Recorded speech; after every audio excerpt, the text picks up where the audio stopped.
Après les inondations du mois de mai dans l'est de la République démocratique du Congo, les communautés de Buchuchu et Nyamukubi ont été ravagées. Les glissements de terrain de la nuit du 4 mai ont été dévastateurs et les villages logés dans une baie du lac Kivu ont disparu sous les débris, les rochers et la boue. Un peu plus d'un mois plus tard, des corps inanimés sont retrouvés sous la terre. On a trouvé beaucoup de corps ici, quand des machines ont passé. Il y a au moins 13 corps qu'on a trouvés. Il y a aussi des caisses, parce que de l'autre côté, c'était tellement des boutiques.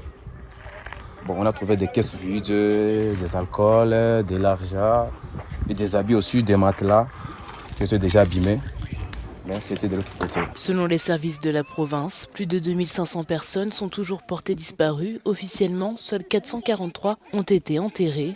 Quelques jours après la catastrophe, le gouvernement a annoncé une aide pour 200 familles sinistrées d'un montant de 2,5 millions de francs congolais par ménage. Mais aujourd'hui, ceux qui ont survécu dénoncent une aide distribuée de façon non équitable.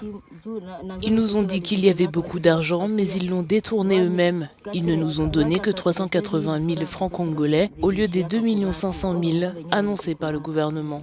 Je suis allée signer la liste des bénéficiaires, puis ils m'ont empêché de récupérer l'argent.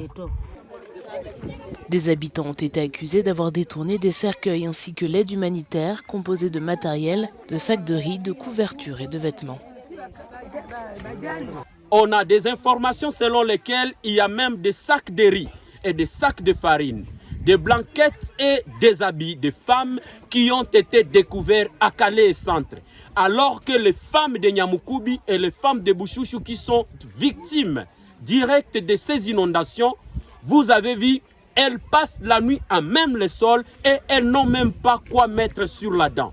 Après les discours témoignant tous d'irrégularités sur les listes des bénéficiaires de l'aide, un assistant parlementaire a dénoncé un système de rétrocommission mis en place par certains membres de comités de distribution.